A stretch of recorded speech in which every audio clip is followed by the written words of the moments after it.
Bismillahirrahmanirrahim. Assalamualaikum warahmatullahi wabarakatuh. Test mic 1 2 3. Everything is fine? Okay, semua okay. Mantap. Alright. Okay, alhamdulillah. Semua orang boleh dengar suara saya? Boleh kan? Okay, alhamdulillah. Okay, bismillahirrahmanirrahim. Assalamualaikum dan selamat petang serta salam sejahtera. Saya ucapkan kepada semua yang tengok sesi webinar kita pada malam ni. Saya tengok ramai yang join kita punya sesi webinar pada malam ni.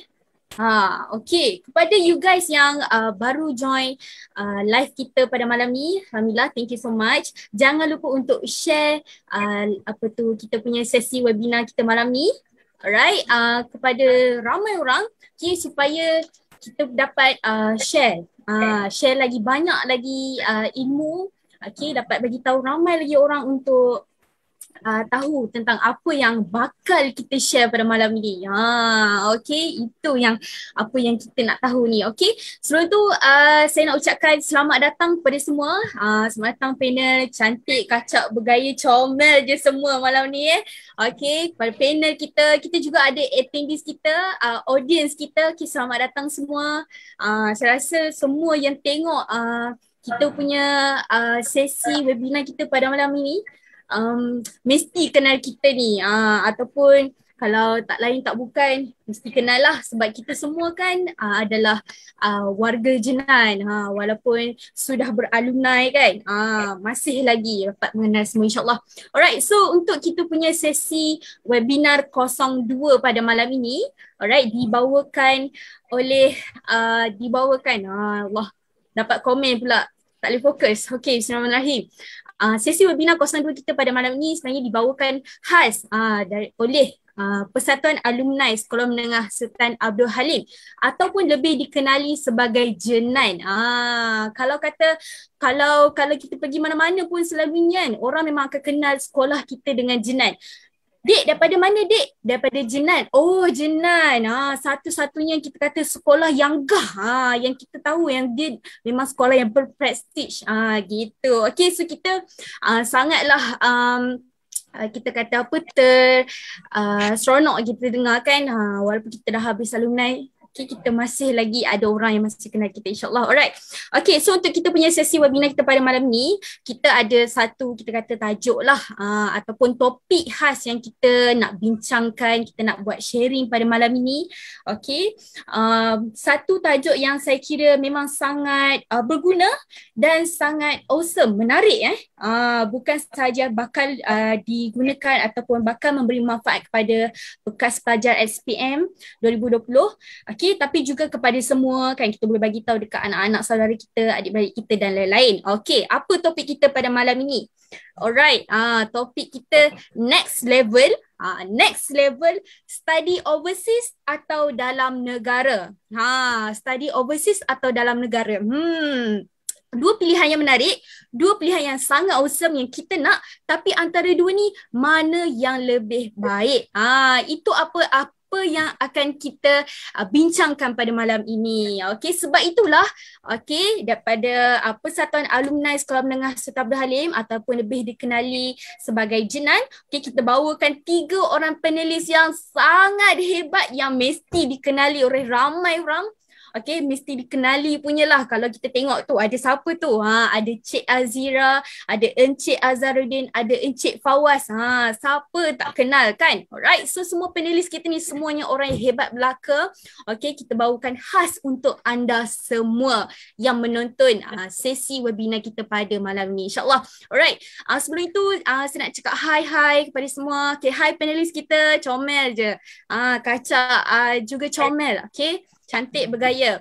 Kepada yang baru join live kita pada malam ni, jangan lupa untuk share, okay, bagi tahu dekat orang ramai supaya kita dapat wawarkan lagi tentang kita punya sesi kita pada malam ini, insyaAllah. Alright, so kata orang, tak kenal maka tak cinta. Walaupun kita dah berkenalan, walaupun kita dah kenal sebenarnya, tapi apa salahnya kita berkenalan dengan lebih lagi lah. Okay, sebelum tu saya nak menjemput panelis kita untuk memperkenalkan diri mereka. Kan, untuk memperkenalkan diri mereka sebelum kita teruskan dengan sesi kita yang seterusnya. Dipersilakan Cik Azira. Ya, Assalamualaikum warahmatullahi wabarakatuh. Dengar clear kan? Waalaikumsalam. Okey, Dengar tak? semangat Cik Moderator kita, Cik Nurin Nabiha. Okey, Assalamualaikum warahmatullahi wabarakatuh. Sejujurnya saya rasa sangat bertuah pada hari ini dapat bersama-sama dengan anda semua. Rasa macam tengah sembang dekat Adi Warna atau Adi Ratna lah sekarang ni kan. Bayangkan semua pelajar kat depan kan. Okey, sedikit tentang diri saya. Nama saya Azira binti Zakaria. Saya dari batch Jenan 11. Selepas tamat SPM, saya memohon beasiswa daripada JPA dan kemudian menyambung pelajaran dalam bidang Naval Architecture and Ocean Engineering di Inha University Incheon, South Korea. Kemudian lepas tamat pengajian, saya kembali ke Malaysia bekerja sebagai jurutera selama 2 tahun dan sekarang saya bekerja sebagai PTD di bahagian istiadat dan urusan persidangan antarabangsa BIPA. Okey, Alhamdulillah, comel orangnya. Cik Azira, senior saya juga ni dalam dunia debat. Okey, Cik Azira, terima kasih Cik Azira. Kita teruskan dengan seterusnya. Kita kata kumbang pertama dalam kita punya sesi forum kita. Tadi bunga, sekarang kumbang pertama. Dipersilakan Cik Azhar. Okey, terima kasih Cik Nurin. Assalamualaikum warahmatullahi wabarakatuh semuanya. Adik-adik Jenan yang saya kasihi. Nama saya Ahmad Azharuddin bin Azman. Saya SPM batch 2012, Valor Generation. Sedikit tentang latar belakang saya. Saya graduan pendidikan fizik daripada UiTM. Sepatutnya menjadi seorang cikgu. Tapi sekarang saya berkhidmat sebagai Business Development Executive di Leonham International Berhad. InsyaAllah pada malam ini saya akan kongsi sedikit tentang pembelajaran dalam negara dan semoga ianya bermanfaat kepada semua. Okay, Alhamdulillah. Okay, terima kasih Encik Azhar. Seterusnya kita dipersilakan yang paling muda dalam forum kita hari ini. Okay, dipersilakan Encik Fawaz. Bismillahirrahmanirrahim. Assalamualaikum warahmatullahi wabarakatuh. Terima kasih kepada Cik Nurin kerana memberikan peluang pada saya pada malam ini untuk bercakap. Nama saya Fawaz Haikal bin Zulkifli. Saya merupakan lepasan SPM tahun 2020. Saya mengambil bidang sains tulen dalam SPM saya. Sekarang saya masih lagi menunggu keputusan untuk UPU dan keputusan untuk beasiswa yang telah saya mohon. Pada malam ini saya harap saya dapat berkongsi saya punya pandangan berdasarkan daripada pandangan seorang pelajar lepasan SPM. Terima kasih. Okey, Alhamdulillah. Lama malam ni ada seniors, ada junior saya kat sini, semuanya hebat-hebat belaka. Wah, terbaik. Malam ni kita santai-santai je, kita akan mau to sharing tersantai kan. Kalau kita nak gelak-gelak ke apa, kalau ada audience nak tanya soalan ke apa, just comment sahaja, kita akan baca. Alright, so semua orang, kita dah berkenalan dengan panelis. Marilah berkenalan dengan saya. Ke tak nak kenal? Okay, so marilah berkenalan kan. Alright, so nama diberi Nurin Nabiha. Alright, Nurin Nabiha binti Ramlan, ataupun lebih dikenali batch saya lah kan, panggil Uci. Ni senior saya dulu bagi nama Uci. Saya daripada batch SPM 2017. Itu sahajalah sedikit pasal saya. Seorang orang tak nak tahu pasal saya, orang nak tahu pasal panelis je. Okay, so kita nak tahu lebih lanjut sebenarnya, okay, apa yang bakal kita kongsikan pada malam ni. Alright, so kita akan teruskanlah dengan sesi yang seterusnya. Right, okay, seperti yang kita sedia maklum, panelis kita pada malam ni kita ada Cik Azira daripada bekas pelajar University Overseas, okay, daripada Inha University South Korea, betul? Alright, next one kita ada panelis yang bekas pelajar daripada UiTM Shah Alam. Okay, universiti dalam negara kita, dan kita juga ada bekas pelajar SPM 2020, okay, daripada Sekolah Menengah Serta Abdul Halim. Alright, so that's a very good thing.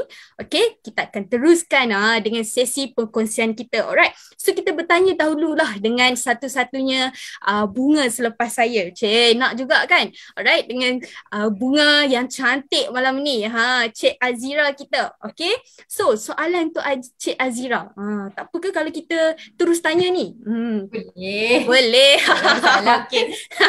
Okay, kita terus je nah. Okay, so soalan untuk Cik Azira, sebagai bekas pelajar universiti luar negara.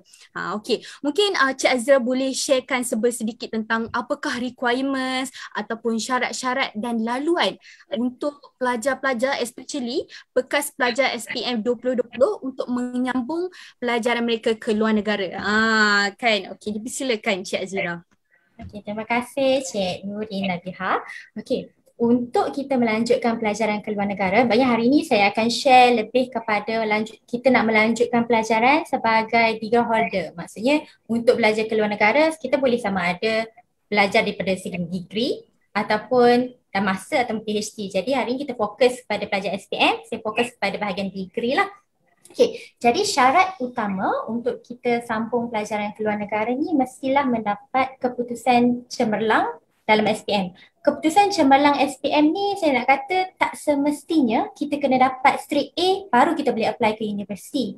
Sebab yang penting kita kena penuhi syarat yang telah ditetapkan oleh penaja ataupun universiti lah. Okay, lepas adik-adik dah dapat keputusan yang cemerlang, adik kena decide dulu adik-adik nak jadi apa. Kena decide dulu kita nak jadi engineer ataupun kita nak jadi cikgu ataupun kita nak jadi psikologis. Jadi daripada situ kita kena tengok balik, okey, program penajaan mana yang ada ataupun beasiswa apa yang disediakan. Okay, sebagai contoh lah kan, kalaulah adik-adik ingin nak jadi civil engineer, tapi adik-adik tak boleh apply ke Korea Selatan kerana jurusan civil engineering tak diiktiraf kalau diambil daripada dalam di Korea Selatan. Jadi oleh sebab itu adik-adik kena buat research dengan lebih lanjut lah. Okey, lepas dah tahu minat ataupun dah tahu apa bidang yang kita nak, kalau macam ni lah, kalau contoh lah adik-adik tak tahu minat apa yang adik-adik nak, adik-adik boleh tanya dengan cikgu kaunseling untuk kita buat test apa minat kita ada. Kemudian saya nasihatkan untuk pilih minat berdasarkan perspektif ataupun peluang kerjaya yang akan ada pada 5 tahun akan datang, supaya kita masuk belajar benda yang akan diperlukan pada masa depan. Okey, lepas dah ada minat, dah tengok beasiswa yang ada. Okey, untuk tengok beasiswa yang ada ni, secara generalnya akan ada 2 jenis beasiswa lah. Satu ialah beasiswa yang akan ada bounded, maksudnya kita akan terikat sedikit. Maksudnya organisasi tersebut akan letakkan syarat. Bila kita terima beasiswa tersebut, kita akan bekerja dengan institusi ataupun dengan syarikat tersebut dalam beberapa tahun yang telah ditetapkan. Ataupun adik-adik boleh ambil beasiswa yang tak terikat. Maksudnya kita boleh balik Malaysia cuma tak perlu bekerja dengan syarikat tersebut ataupun institusi tersebut. Okay. Ada banyak program yang ditawarkan, sebagai contoh kalau kita nak jadi cikgu, ada beasiswa yang disediakan oleh Kementerian Pelajaran Malaysia, penghantaran pelajar cemerlang ke luar negara dalam bidang-bidang yang dikhususkan, ataupun yang besar kita ada beasiswa daripada JPA dan MARA. Ini kena pilih salah satu lah. Kalau pilih JPA kena ambil satu saja ataupun pilih MARA salah satu. Dan juga ada juga beasiswa daripada bank-bank ataupun syarikat-syarikat besar. Okey, jika ditakdirkan adik-adik tak dapat beasiswa daripada Malaysia, ada juga peluang lain iaitu beasiswa daripada negara luar kepada pelajar Malaysia. Sebagai contoh, kalau adik-adik nak belajar ke Korea Selatan, kita tak dapat beasiswa JPA, jangan putus asa lagi, awal lagi perjalanan. Sebab apa? Kerana negara Korea di bawah scholarship of Korean government scholarship ada memberi beasiswa kepada pelajar Malaysia untuk melanjutkan pelajaran ke luar negara. Negara Turki pun kalau tak silap saya ada yang menyediakan beasiswa kepada pelajar Malaysia. Okey, lepas dah dapat beasiswa, kita apply kepada beasiswa tu.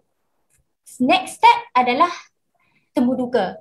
Kalau tak silap saya hari tu sembang dengan Encik Fawaz, adik Fawaz, dia pun telah melalui temu duga. Okey, saya tahu sekarang ni mungkin temu duga yang dibuat ataupun interview yang dibuat berbezalah waktu zaman saya dulu. Kita akan pergi sendiri ke pusat temu duga. Sekarang ni kalau tak silap saya, Encik Fawaz interview pun secara online.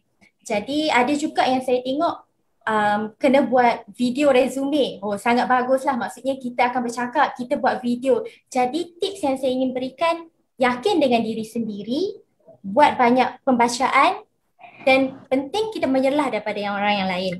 Okay, selepas dah dapat beasiswa ataupun dah lepas interview, dah lulus, adik-adik akan melalui program persediaan. Okay, program persediaan ni dia bergantung kepada program yang kita apply ataupun negara yang kita akan pergi. Sebagai contoh, dari segi IB ataupun A-level selalunya ada sama ada dalam 1 tahun atau 2 tahun. Dia akan dibuat di College Mara yang ada di Malaysia, ataupun program persediaan, sebagai contoh saya program persediaan bahasa Korea. Kami belajar persediaan selama 9 bulan sahaja di Malaysia, di Intek. Kalau untuk waktu zaman saya dulu, untuk pergi ke untuk pergi ke France selama 3 bulan kalau tak silap, dan juga Jerman 6 bulan. Jadi dia bergantung, berbeza untuk setiap program dan setiap negara yang kita ingin pergilah. Okey. Lepas, maksudnya dalam program persediaan tu, adik-adik kena melepasi syarat yang telah ditetapkan oleh penaja. Maksudnya bila kita lepas GPA pointer yang ditetapkan, barulah kita boleh fly ke negara yang kita ingin pergi. Jadi generalnya macam itulah untuk kita apply belajar ke luar negara. Oh, okay. Faham kan? Faham. Basically dia punya step dia mudah sahaja sebenarnya kan. Kalau saya concludekan balik sebenarnya apa yang Cik Azira cakapkan tadi, okay, kita tengok balik minat kita ke arah mana sebenarnya, sama ada engineering ke medik dan sebagainya. Okay, and then buat research. Lepas buat research tu apply mana-mana kita kata apa? Mana-mana apa kita nak cakap unit company, beasiswa ataupun program yang kita nak lah. Okay. Alright. So applykan kepada mana-mana beasiswa yang kita berminat tu, and then seterusnya lah ikut kepada kita kata apa, nak tengok kepada program, join program tu perlu ataupun tidak based on the beasiswa tu. Okay. Alright. So basically saya rasa step dia mudah saja dan faham apa yang Cik Azira cakap. Cumanya saya tertarik dengan apa yang Cik Azira cakap tadi tentang minat, tentang kena yakin dengan diri sendiri tu. Betul tu. Memang kalau apa benda yang kita buat, memang kita kena yakin dengan diri kita sendiri. Sebab kalau kita tak yakin, orang pun tak yakin dengan kita. Betul tak? Kalau sekarang ni, waktu kita tengah belas sekarang ni, kita tak yakin dengan apa yang kita cakap, nak ke orang percaya apa kita cakap? Tak percaya. Susah sikit nak percaya. Okay, so that's a very good thing, good points. Thank you Cik Azira kita. Alright, so kita teruskan dengan kita punya soalan kita yang seterusnya lah kan. Okay, kita dah tahu dah apa step yang kita perlu buat kalau kata kita nak sambung study overseas. Okay, sekarang ni bagaimana pula dengan universiti dalam negara? Okay, ini soalan dia yang akan saya tanyakan dekat Encik Azhar kita. Okay, so Encik Azhar, saya nak bertanya lah kan, antara kan Encik Azhar, kalau kata kita tengok kan, lepas kita habis SPM, kita ada matrik, kita ada asasi, kita ada diploma, STPM dan lain-lain. Kita ada banyak pilihan kan selepas kita nak sambung pengajian kita selepas SPM. Alright, so antara semua yang saya sebutkan tadi kan, bagi pandangan Encik Azhar, bagaimanakah cara untuk pelajar, okay, especially lepasan SPM ni, memilih apa yang terbaik untuk mereka pursue study selepas SPM? Okay, dipersilakan Encik Azhar. Okey, terima kasih Cik Nurin, Jenang 2017. Saya suka soalan tadi. Cik Nurin tanya antara program-program yang disebut asasi, matrikulasi, politeknik asalnya ada tadi kan? Diploma kan? Diploma, yes, betul. Mana yang terbaik? Okey. Sebenarnya soalan pada hari ini itu adalah satu soalan yang biasa untuk kita dengar kan. Saya kongsikan perkara ini sebab saya pun senasib dengan adik-adik yang lain yang belajar dalam negara. Pada waktu saya dulu, bila kita nak sambung belajar, kita akan tanya pada ramai orang, selepas ini saya nak ke mana? Kita tak payah tengok daripada kita nak pergi degree ke mana dulu, nak sambung master ke nak kerja apa. Tapi step selepas SPM, yang paling penting adalah kita perlu bersiapkan diri untuk masuk program persediaan. Program persediaan ni kita ada asasi, matrikulasi, STPM yang macam disebut tadi lah. Jadi apabila Cik Nurin tanya mana satu yang terbaik, saya ada jawapan. Pertama sekali kita kena faham asasi ni di mana, matrikulasi di mana, STPM ni di mana dan di mana letaknya tempat semua ni. Biasanya kalau kita tanya orang akan cakap asasi adalah yang terbaik. Saya faham sebab saya dulu pun dapat asasi, saya dapat matrikulasi. Tapi saya pilih pergi matrikulasi. Bila untuk pengetahuan adik-adik, asasi ini adalah satu program yang diletakkan di bawah kendalian universiti. Contohnya UiTM, UM, UPM kan. Biasanya orang cakap asasi ni kalau adik-adik masuk, selangkah kaki sudah ke universiti. Tapi betul ke jawapan tu? Saya punya jawapan itu adalah separa benar dan separa tak benar. Betul, kalau adik-adik ambil asasi, adik-adik belajar di universiti lah. Tapi untuk menjamin kedudukan adik-adik di universiti di degree, itu tak menjamin. Kan? Kalau adik-adik tak perform di asasi, tetap kena buang. Sama aja. Okey, untuk matrikulasi yang keduanya, saya explain. Matrikulasi ini adalah satu program persediaan kendalian bawah UPM, bawah KPM, Kementerian Pendidikan Malaysia. Di bawah matrikulasi ini, kita ada dua. Matrik teknikal kita ada, matrik sains kita ada. Jadi untuk kita pilih matrik yang mana kita nak masuk ni, kita kena faham dulu. Kita nak jadi apa? Macam saya dulu, saya nak jadi cikgu. Kalau saya pergi asasi bahasa Inggeris di UIA, confirm saya tak jadi cikgu fizik. Jadi saya pun pilih untuk ke matrikulasi. Jadi saya sambung matrikulasi di Negeri Sembilan itu selama 1 tahun. Di matrikulasi juga untuk pengetahuan adik-adik. Kita ada program 1 tahun dan juga program 2 tahun. Okey. Kalau adik-adik rasa untuk nak cepat, pergi program 1 tahun. Tapi kalau adik-adik rasa macam nak bertenang, belajar santai, kan, tak nak tekanan, saya cadangkan 2 tahun. Okey. Itu untuk matrikulasi. Yang ketiganya, saya akan terangkan tentang STPM. Ini satu masalah yang akan saya rungkaikan kepada semua lah. Biasanya bila kita sebut tentang STPM tingkatan 6 ni, orang kata jangan masuk lah, tak bagus. Tapi untuk pengetahuan adik-adik, STPM juga adalah satu program fast track untuk kita masuk ke program ijazah sarjana muda, degree. Jadi stigma yang kata SPM tak bagus, matrik tak bagus, second class, itu semua tak betul. Itu semua saya kata khurafat, tak betul. Kalau tak betul, kerajaan tak akan buat benda itu. Okey? Nah, masuk STPM tak ada masalah, matrik tak ada masalah, asasi pun tak ada masalah.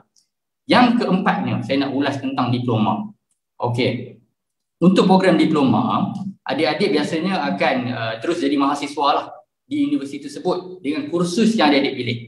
Contohnya dah ada bercita-cita nak menjadi engineer, civil engineer, boleh sambung di UiTM. UiTM di hatiku, kan? Sambung di situ 3 tahun, habis saja diploma, sambung balik degree, kan? Diploma 3 tahun, degree biasanya 4 tahun dipotong jadi 3 tahun. Jadi 6 tahun, lebih kurang saja.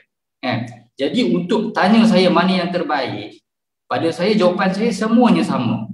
Kalau adik-adik rasa macam berminat untuk khusus kemahiran, ini pun kita kena tengok juga ni. Rasa macam nak jadi nak repair aircon lah nanti one day, kan, itu satu khusus yang bagus. Aircon ke, nak repair kereta ke, nak repair apa-apa sajalah, kan, boleh masuk IKM, Institut Kemahiran Mara. Sebenarnya peluang kita ni banyak, tapi kita kena start explore apa yang kita minat. Okey, so far saya rasa kalau nak tanya saya mana yang terbaik, semua yang terbaik bergantung kepada minat adik-adik. Soalan tu adik-adik je boleh jawab, tapi semuanya terbaik pada saya. Harap soalan. Okey, menarik faham explanation. Faham. Faham. Menarik apa yang explanation, apa yang diterangkan oleh Encik Azhar kita sebentar tadi. Okey, sebenarnya kalau kita ikutkan, kita ada banyak pilihan selepas kita selepas kita habis SPM. Banyaklah pilihan, kan, matrik, STPM, diploma, asasi dan sebagainya. Tapi betul apa yang Encik Azhar cakap sebentar tadi, dia bergantung kepada minat kita dan pilihan kita tu sebenarnya. Kalau kata kita nak ikut cakap orang lain pun tak boleh juga sebenarnya. Kena buat minat yang, kena ikut minat kita, kita buat persediaan yang sepatutnya. Okey, terima kasih Encik Azharuddin. Alright, so okay, kita dah tahu dah sedikit tentang tips-tips ataupun steps on how bagaimana kita nak sambung study overseas, bagaimana kita nak buat pilihan untuk sambung di universiti dalam negara, kan. Jadi apakah sebenarnya persediaan sebagai pelajar lepasan SPM perlu buat? Itu yang kita nak tanya dekat Encik Fawaz kita. Kita kata soalan itu sepatutnya nampak mudah je, nampak senang je, kan, kalau kita dengar apa je persediaan yang nak buat, kan, alah tu je, ni je, kacang je. Tapi sebenarnya ada perkara yang penting yang patut kita fokuskan. Alright, so soalan untuk Encik Fawaz kita pada hari ini, bagi pandangan Encik Fawaz, alright, apakah persediaan yang sepatutnya dilakukan oleh para pelajar, terutamanya bekas pelajar SPM, sebelum membuat keputusan menyambung pengajian mereka nanti? Okey, persilakan Encik Fawaz. Okey, Assalamualaikum warahmatullahi wabarakatuh. Bismillahirrahmanirrahim. Terima kasih kepada Cik Nurin. Okey, saya bercakap berdasarkan pandangan saya. Selepas saya menerima result sijil pelajaran Malaysia tu, saya terus macam membuat beberapa step lah untuk saya pilih ke mana yang harus saya tuju. Jadi persediaan yang pertama yang saya lakukan ialah seperti mana yang disebut oleh Cik Azira tadi, bahawa saya memilih satu benda mengikut minat saya.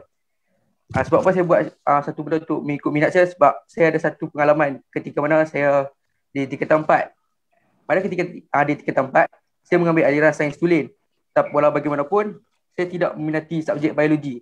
Jadi itu sedikit mengganggu proses pembelajaran saya ketika saya tingkatan 4 dan tingkatan 5. Disebabkan saya tidak minat subjek tersebut, saya terpaksa untuk memberikan fokus yang lebih kepada subjek tersebut. Jadi pada masa yang akan datang untuk program lanjutan selepas sekolah, saya tidak mahu mengulangi kesilapan yang lalu. Jadi saya memilih bidang mengikut minat saya. Jadi saya menasihati kepada semua calon-calon lepasan SPM, jadi diharapkan agar membuat suatu pilihan tersebut, perlulah meneliti dahulu apakah minat kita. Jika tidak, mungkin kita akan menyesal satu hari nanti. Okey, persediaan yang kedua ialah persediaan kedua bagi saya perlu mengubah mentaliti dahulu. Sebab kalau saya sendiri dah lebih kurang dah 2 bulan ke 3 bulan berada di rumah kan. Jadi dah mood nak belajar tu dah tak ada. So macam saya sendiri, saya selalu main game kan, dengan kawan-kawan selalu main game dan tengok movie je. So menyebabkan kalau nak suruh belajar waktu sekarang ni mungkin saya tak dapat fokus dengan baik. Jadi itu persediaan yang saya rasa persediaan yang sangat penting untuk kita untuk ubah balik mindset supaya kita kembali ke jalan yang benar lah, kita kata. Sebab kita sebagai seorang pelajar ni, bila kita dah lama tinggal pelajaran, kita akan susah untuk catch up. Jadi pada waktu sekarang ni, sebelum kita dipanggil ke mana-mana institusi, saya sebagai pelajar perlulah untuk kembali untuk fokus pelajaran. Bukan apa kita takut, kita risau masa kita masuk, mungkin kita masuk ke dalam matrikulasi ataupun asasi, nanti kita tidak dapat fokus, kita alpha menyebabkan kita gagal dalam stage tersebut. Jadi menyebabkan satu benda yang susah lah untuk kita pada masa akan datang. Seterusnya juga, saya rasa persediaan yang perlu dilakukan sebagai seorang pelajar, khususnya siapa yang ingin melanjutkan pelajaran ke luar negara. Jadi mereka perlulah bersedia dengan budaya-budaya baru. Sebab kalau kita tengok kes-kes tahun-tahun lalu, terdapat seperti kes-kes pedofilia yang berlaku pada seorang pelajar di Imperial College London kan. Jadi kita tidak mahu untuk pisang berbuah 2 kali, menyebabkan sebab mereka tidak bersedia untuk bagaimana keadaan-keadaan di negara-negara luar, jadi mereka terjerumus ke arah perkara-perkara negatif. Jadi bagi saya sebagai seorang pelajar, kita perlu memantapkan diri dengan ajaran agama dan jati diri sebagai seorang rakyat Malaysia sebelum kita fly ke mana-mana. Selain itu, saya juga, kalau bagi saya pilih tadi saya pilih berdasarkan minat, dan saya juga melakukan kajian-kajian dulu sebelum saya pilih. Macam saya, sebelum saya pilih program-program di luar negara, saya ada melakukan pembacaan di artikel. Dan saya ada pilih satu negara ni, saya pilih Jepun sebagai negara pilihan. Sebab apa yang saya baca ialah daripada laman web schooling.com pada ketika itu, mengatakan bahawa Jepun merupakan antara negara terbaik untuk kejuruteraan.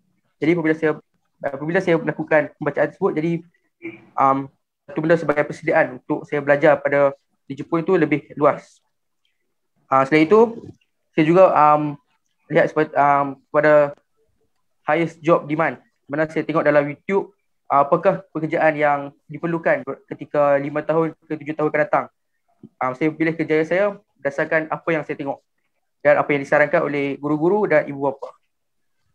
Okay, bagi saya itu merupakan antara persediaan yang cukup penting lah pada seorang pelajar untuk melanjutkan pelajaran ke peringkat seterusnya. Terima kasih. Alright, terima kasih Encik Fawaz. Explanation yang memang buat saya impress lah. Saya tengok dia tadi, Cik Azira, Cik Azhar duk senyum je dari tadi.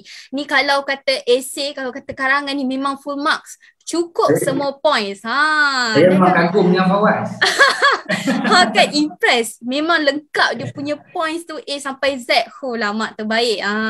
Walaupun Cik Fawaz cakap kata apa tak minat biologi, tapi kita kalau kata ada yang masih lagi belum tahu, sebenarnya Cik Fawaz ni adalah antara student yang perform, kan, dapat result SPM 8A, betul? 8A 9A. Oh maaf tak cukup 1A. Okay, 9A. Memang sangat perform, sangat wow. Alhamdulillah. Alright, tahniah Encik Fawaz and thank you juga untuk explanation tu. Okay, basically kalau kita tahu, sebenarnya walaupun kita ni sebagai bekas pelajar SPM kan, kita ada adik-adik yang join kita punya sesi kita malam ni kan. Walaupun kita baru saja habis SPM, tak bermakna kita tak perlu buat apa-apa kan. Kita apply sana sini, just tunggu je tawaran jatuh pada langit. Tak. Tapi kita juga perlu buat persediaan macam mana yang Encik Fawaz cakap tadi ya. Memang sangat menarik, cukup semuanya. Okay, nice. Alright, so seperti mana kita tahu kan, kita dah buat persediaan itu ini, kita dah apply itu ni semua tu kan. Tapi macam mana sebenarnya kan kita nak buat pilihan yang betul-betul yang kita nak study ni, dan kita nak sambung study ni waktu kita dekat college atau university nanti. Jadi saya akan tanyakanlah kepada Encik Azhar kita. Alright, Encik Azhar, saya nak bertanya lah kan. Kalau kata untuk nak buat pilihan kan, sama ada di college atau universiti nanti kan, yang mana satukah sebenarnya yang patut diutamakan? Nak ikut cakap cikgu ke, nak ikut cakap parents ke, atau nak ikut minat diri sendiri? Macam mana tu? Apa pandangan Encik Azhar? Terima kasih Nurin. Soalannya saya simplifykan, nak ikut siapa lah, nak ikut minat ke, cikgu ke, mak ayah ke kan, untuk pilih khusus di universiti. Pertama sekali, kalau tanya pandangan saya secara peribadi, saya lebih menjurus kepada ikut minat, tetapi tidak boleh dilupakan untuk kita minta panduan daripada guru-guru dan juga ibu bapa. Saya ambil contoh diri saya lah ya. Saya berminat untuk menjadi seorang cikgu sebab saya terinspirasi dengan Cikgu Mat Din di Jenat. Saya rasa alumni semua kenal lah Cikgu Mat Din ni kan. Saya terinspirasi dengan cara dia, maka saya fikir saya nak jadi seorang cikgu kan. Sebab saya ingat saya nak kembali berkhidmat pada Jenat, tapi tak kesampaian lah Okey, untuk menjadi seorang cikgu, saya ikut minat. Maka saya pun sambung ke matrikulasi dan seterusnya saya sambung ke UiTM. Buat kursus 4 tahun di UiTM. Habis saja kursus pendidikan fizik dan saya di sini lebih kurang dalam 3 tahun. Masih menunggu lagi untuk posting. Jadi kepada adik-adik, saya nak maklumkan, saya suka dengan poin Fawaz tadi. Apabila kita ikut minat, kita juga perlu bersedia untuk sebarang turning point dalam kehidupan kita. Kan? Kadang-kadang apa yang kita impikan itu tak menjadi kenyataan. Dia tak ikut timeline kita. Tambah-tambah sekarang ni kita kena faham berkenaan dengan market demand. Mungkin pada waktu saya tu cikgu diperlukan. Tetapi apabila saya tamat saja belajar, cikgu fizik sudah penuh di sekolah. Jadi saya tak dapat mengisi kekosongan. Tapi untuk adik-adik yang berminat untuk menjadi cikgu, saya cadangkan lakukan dulu market study. Tengok cikgu apa yang diperlukan. Mungkin cikgu PJ, mungkin cikgu BM yang kritikal di sekolah. Maka ada harapan lagi. Jadi untuk menjawab persoalan tu, pada saya ikut minat kerana antara salah satu sebabnya kita ni nak hidup lama. Adik-adik ni kalau boleh kita target nak hidup dalam 60 tahun lah kan. Nak hidup 90 tahun nanti tak larat sangat dah kan. Jadi 60 tahun lah saya ambil contoh. Bila nak hidup 60 tahun ni kita nak kerja pun dalam satu tempoh yang lama. Saya lebih mengutamakan kita bahagia dengan apa yang kita lakukan. Kalau adik-adik minat jadi cikgu, mak suruh jadi doktor, kan? Maka adik pun ikut cakap mak, akhirnya adik-adik sedih. Sepanjang tempoh 30 tahun tu, hidup pun tak bahagia. Sebab itulah di Malaysia sekarang ni kita tengok peningkatan kes berkaitan dengan mental health. Ramai yang bunuh diri, ramai yang depressed dan sebagainya. Jadi untuk menjawab persoalan tu, adik-adik kena ikut minat. Minat ni boleh dipupuk kata orang, tapi tanya hatilah kan, tepuk dada tanya hati. Itu soalan, jawapan yang terbaik saya boleh bagi. Menarik tepuk dada tanya hati saya ingatkan tepuk dada tanya selera. Okay, so basically betul lah apa yang Encik Azhar cakap tadi sebenarnya. Kalau kata nak ikut mana satu parents, nak ikut cakap parents ke, nak ikut ikut cakap cikgu ke, ataupun nak ikut minat sendiri ke, itu bergantung sebenarnya. Apa yang basically Encik Azhar tu cakap sebenarnya betul. Alright, so thank you Encik Azharuddin. Alright, so kita akan teruskan kepada soalan yang seterusnya. By the way, panel-panel kita okey tak malam ni? Semua masih lagi fresh, masih okey? Masih lagi okey Nurin. Okay. Okay, masih lagi tersenyum. Saya kira Masih lagi okey lah. semangat. Semangat. Okay, Alhamdulillah. Itulah semangat tu yang kita kena bawa sepanjang kita punya sesi malam ni. Sebab kalau kita tengok, ada ramai yang tengok live kita, sesi live kita malam ni. Alhamdulillah ramai. Saya rasa bukan sahaja diorang yang nak tahu apa yang bakal kita share malam ni, tapi diorang juga nak tengok panelis tu. Okay. So, thank you so much Encik Azhar dan Cik Azira. So saya nak bertanya lah kepada Cik Fawaz kan, alang-alang saya ambil sikit lah daripada soalan Encik Azharuddin tadi. Okay, sama ada nak ikut cakap parents ke, ikut cakap cikgu ke, atau ikut minat sendiri kan. Jadi kita nak tanya daripada point of view Encik Fawaz. Alright, point of view Cik Fawaz sebagai bekas pelajar SPM 2020. Okay, bagi pandangan Encik Fawaz lah kan. Go with the flow atau buat planning study. Cik Fawaz rasa mana yang lebih baik? Sama ada buat planning study ataupun ikut je lah, apa nak jadi. Okay, silakan Cik Fawaz. Terima kasih Cik Nurin. Okay. Untuk menjawab persoalan ni, saya akan beritahu macam mana lah cara saya study untuk ketika saya perform kan. Okay, waktu saya perform sama ya. Jadi kalau saya seorang yang kalau contoh malam prep, malam tu saya nak buat kimia, saya buat kimia. Kalau malam tu saya rasa saya nak buat AMAT, saya buat AMAT. Dan saya memang tidak ada jadual untuk saya belajar sebab saya pernah buat jadual. Tapi jadual tu hanyalah saya ikut 2 hari je. Dan bagi saya jadual tu agak macam membataskan saya punya perjalanan untuk saya belajar. Jadi kalau saya go with the flow ataupun planning untuk study, ketika SPM saya lebih pada go with the flow. Sebab apa? Sebab saya tak suka jadual. Dan satu, saya juga suka macam ketika saya buat latihan ketika prep dan dah ada orang tanya saya, bila saya buat latihan macam tu, saya buat latihan biologi. Tiba-tiba ada orang tanya saya soalan kimia. Dan saya akan terus buang biologi, saya akan terus belajar kimia pada malam tu. Jadi saya ikut suka hati saya. Kalau saya nak belajar kimia, saya belajar kimia. Macam tu. Dan saya juga suka belajar dalam grup. Bila saya suka belajar dalam grup ni, kadang-kadang kita boleh kongsi ilmu, kadang-kadang apa yang kita tak tahu kita boleh tengok rakan-rakan kan. Jadi bagi saya untuk SPM saya lebih go with the flow. Tapi untuk melanjutkan pelajaran ke peringkat seterusnya, saya berharap diri saya ni jadi lebih seorang yang jadual dalam hidup. Sebab cara belajar di sekolah menengah dan di alam universiti sedikit berbeza seperti yang kita tahu. Jadi saya berharap saya akan jadi seorang yang ada planning untuk study. Terima kasih. Alright, terima kasih Encik Fawaz, explanation yang sangat baik.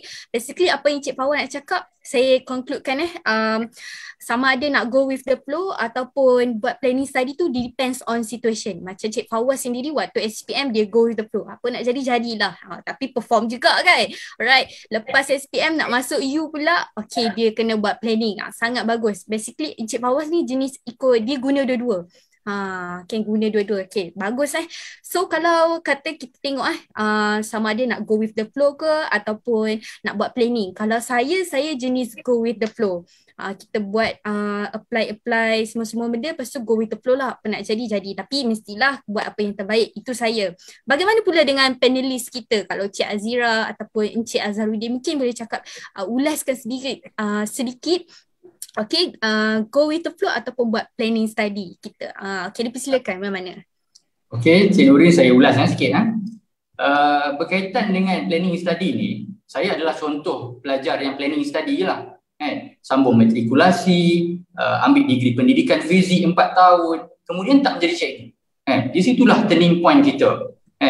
Jadi pada saya ulas sikit yang tadi tu, berkaitan dengan ikut minat tu. Saya ambil contoh satu lagi.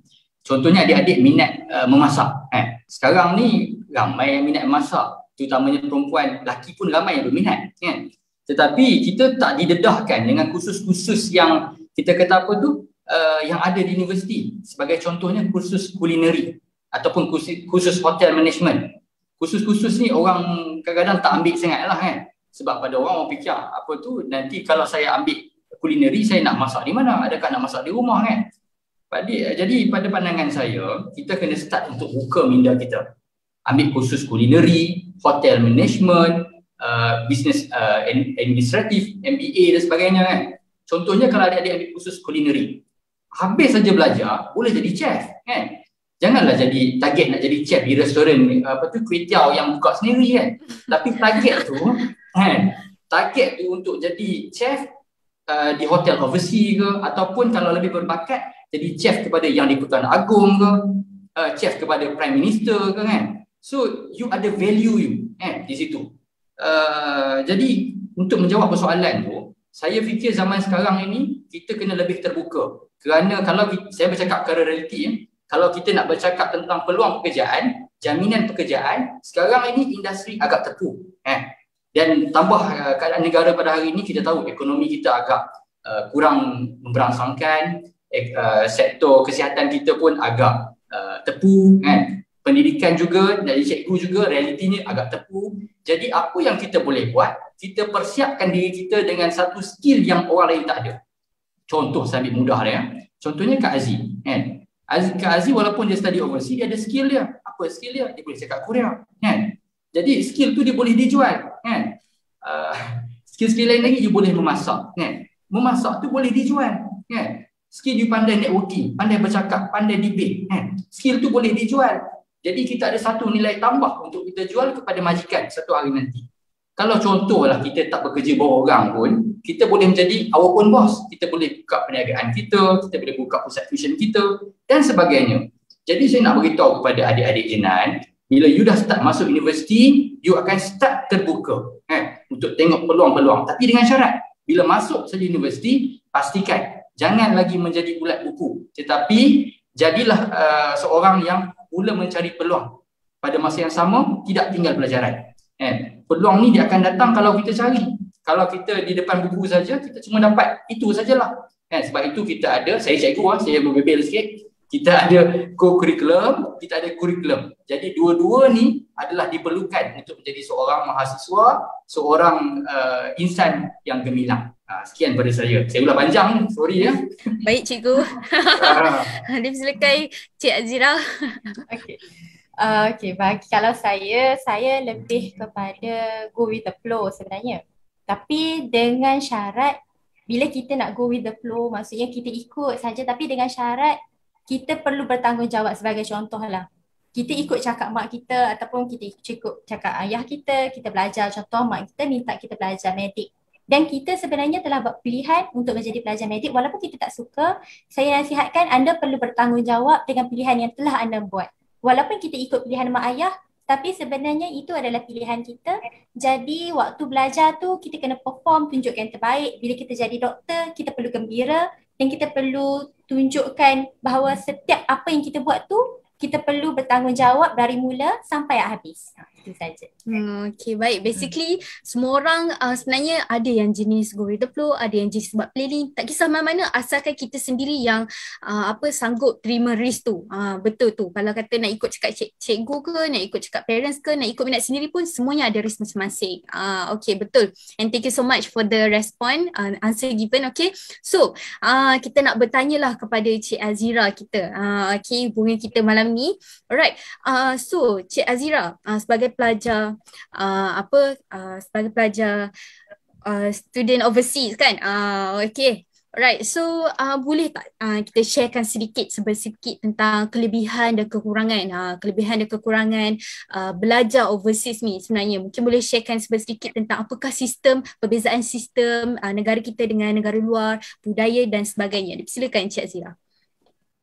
Sebelum tu saya nak ingatkan dulu lah, apa yang saya sampaikan ni mungkin tak dipersetujui oleh rakan-rakan yang belajar di luar negara yang lain, sebab ini adalah pandangan peribadi saya dan berdasarkan pengalaman saya sendirilah. Mungkin ada beberapa perkara tu akan berbeza di negara Korea dengan negara lain lah.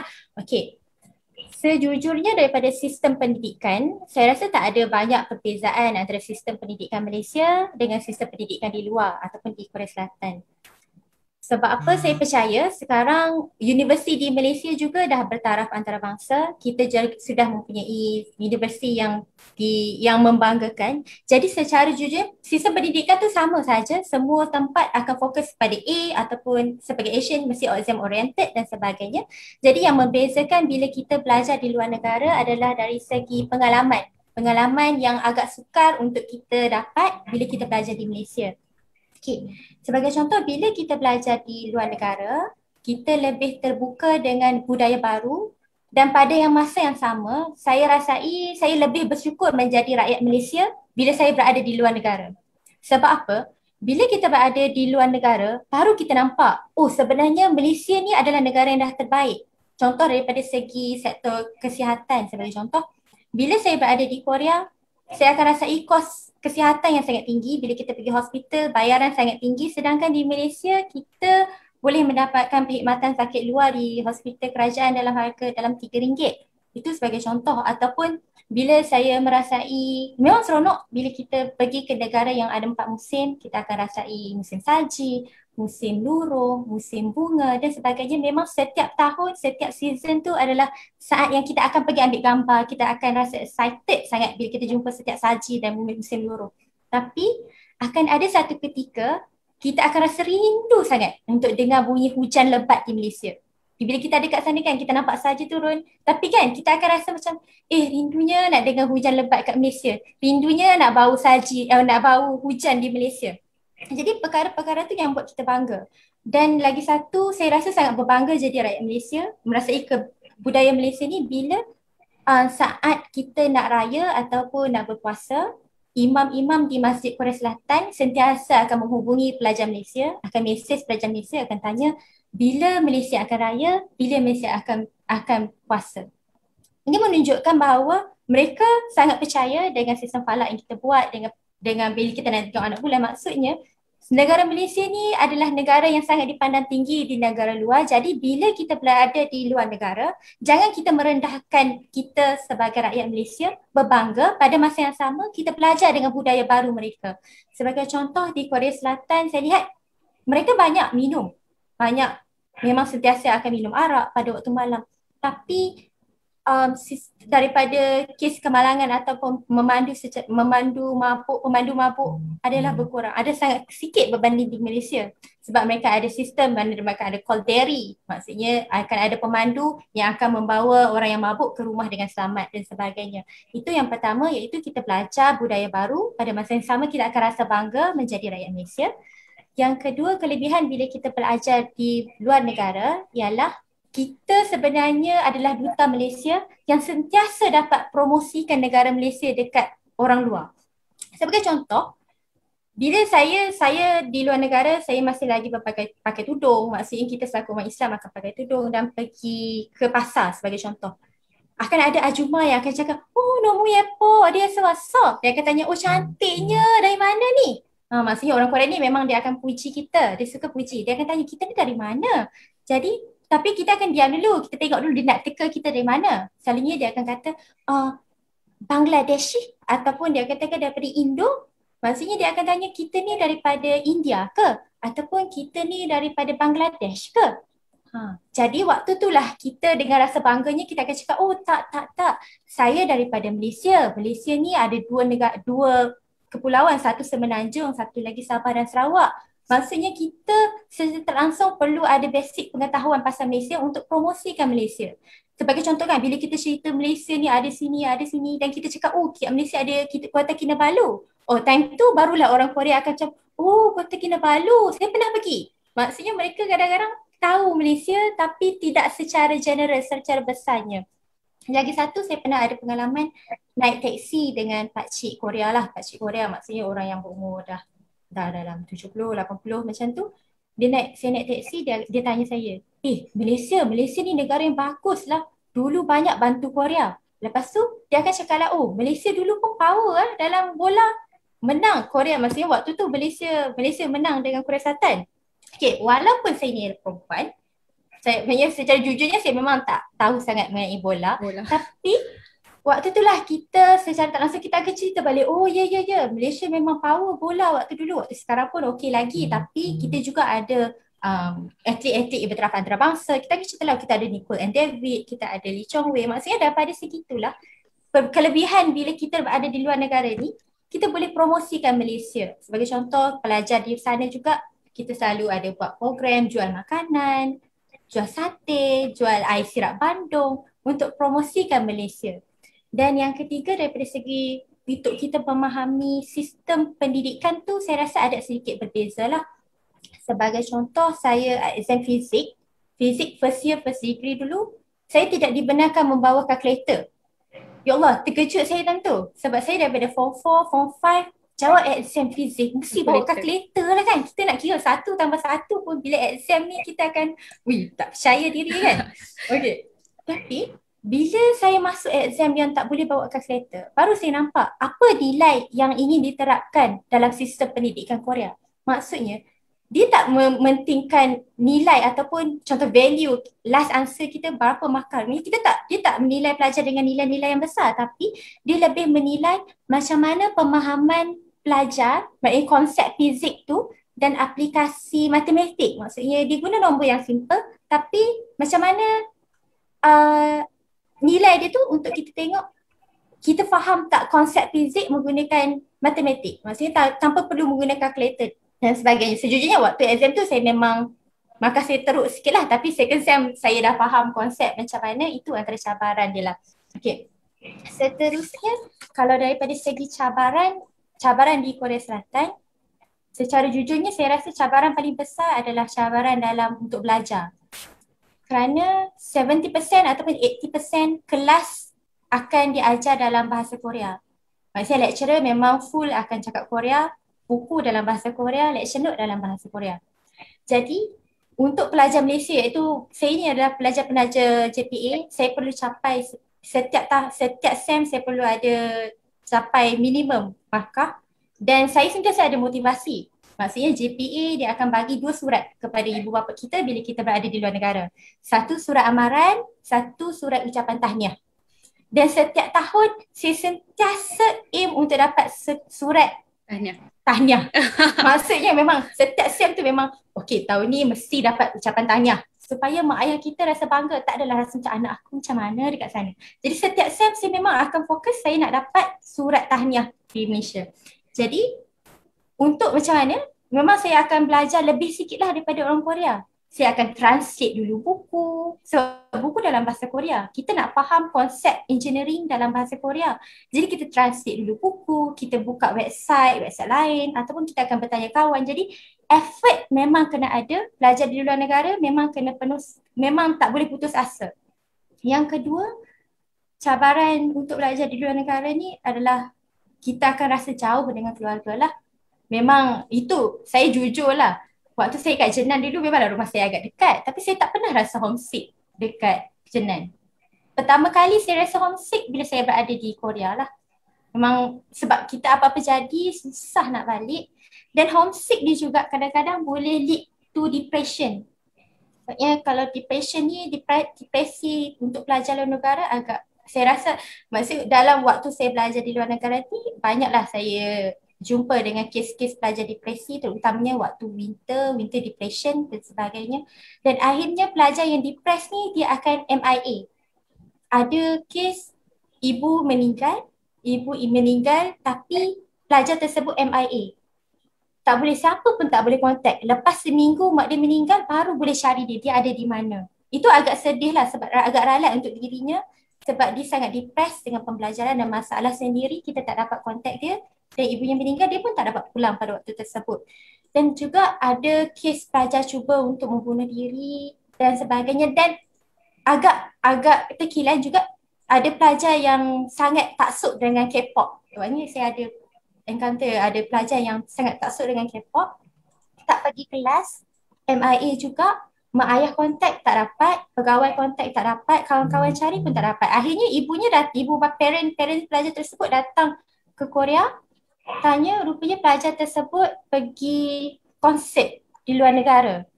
Ibunya datang menangis-nangis ni. Jadi itu antara cabaran kita untuk jaga diri kita supaya tak terpesong dengan matlamat untuk kita belajar di luar negara. Dan akhir sekali saya rasa cabaran terakhir sekali adalah diskriminasi dan juga cara makanan halal lah. Sebenarnya kalau kita berada di Malaysia, kita tak pernah rasa diskriminasi terhadap diri kita. Contoh bila kita berada di luar negara, kadang-kadang kita akan rasa bila kita duduk dalam train kan, dalam ramai kita duduk dalam train, tak ada orang lah nak duduk sebelah kita. Ataupun bila kita duduk, dia akan lari sikit. Macam sedihnya kita, orang tak nak duduk dengan kita. Ataupun dalam kelas selalunya untuk buat grup kumpulan, kita nak cari kumpulan, mesti kita ni antara orang-orang last yang akan, siapa tak cukup lagi, kita lah akan pergi. Sedih dengar. Agak sedih, tapi itu tak jadi masalah lah. Sebab bila kelas English, semua orang nak masuk dengan kita lah. Semua kita ni jadi rebutan lah maksudnya. Ada kelebihan dan ada sikit kurangan lah bila kita pelajar international, terutamanya di universiti yang tak banyak pelajar internationalis tu. Okey, mungkin itu sahaja kelebihan dan cabaran yang saya dapat kongsikan lah. Alright, thank you. Thank you Cik Azira. Rasa seronok pula nak jadi international student ni. Tapi sebenarnya tak expect juga sebenarnya ada kita kata apa cabaran yang kena hadapi. Yang sebenarnya saya rasa kalau kita as student tak kisahlah sama ada overseas ataupun local, nak tak nak memang akan ada cabaran yang kita akan hadapi. That's why kena jaga diri sendirilah. Kalau tak memang ke laut. Sebab kata orang hauk kan kalau biasa dengar kan. Memang hauk kalau tak pandai jaga diri. Okay, kalau nak tak nak sama ada overseas ataupun tak, memang tetap kena jaga diri. So macam mana apa yang Cik Azra cakap tadi, macam itulah apa yang sepatutnya kita kena buat, especially kalau kita berada dekat overseas. Kan gitu. Jadi kita teruskan sajalah kan. Ada soalan yang ditanyakan, ditujukan kepada Cik Azira kita. Alright, so soalannya, bidang apakah yang diiktiraf dan ramai pelajar Malaysia study di Korea Selatan? Mungkin kita ada kita punya attendees nak tahu sebenarnya apakah bidang yang diiktiraf tu. Mungkin Cik Azira boleh explainkan lebih lanjut. Untuk dipelajari di Korea Selatan, kebanyakan tajaan daripada JPA dan MARA akan lebih kepada bidang kejuruteraan. Okey, jadi bidang kejuruteraan ni tak semua bidang kejuruteraan diiktiraf ataupun untuk kita apply ke universiti tersebut yang ada, kita nak tahu universiti tersebut ada pengiktirafan ataupun tak, kita perlu check dulu dengan website ABIC, Accreditation of Board of Engineering Korea Selatan. Maksudnya daripada situ barulah kita akan sesuai dengan sebab macam ni tau. Okey, sebenarnya cerita kita pelajar JPA ataupun kita ialah pelajar MARA yang terikat dengan kontrak yang kita telah selesai. Maksudnya pelajar JPA kita kena balik bekerja di Malaysia. Jadi semua degree yang kita ambil perlulah mendapat pengiktirafan daripada ABIC dan juga MQA Malaysia.